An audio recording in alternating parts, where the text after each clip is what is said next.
Prime Minister. In fact, our Honorable Union Home Minister also immediately spoke to our Chief Minister to get to know the facts about it. In fact, before the state government announced any ex gratia payment, it was the Prime Minister who extended the ex gratia payment to these people. And now a case has been registered, arrests have been made. In fact, the government has set up a commission of inquiry also. And let's look at the terms of reference of the commission of inquiry, because ultimately it all depends on the term of reference.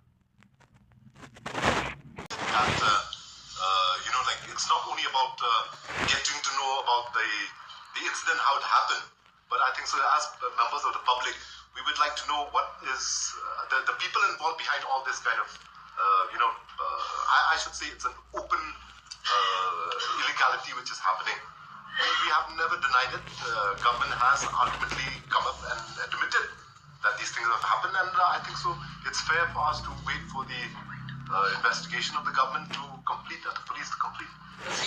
So the thing is, you cannot have a Chief Minister quitting for everything that happens.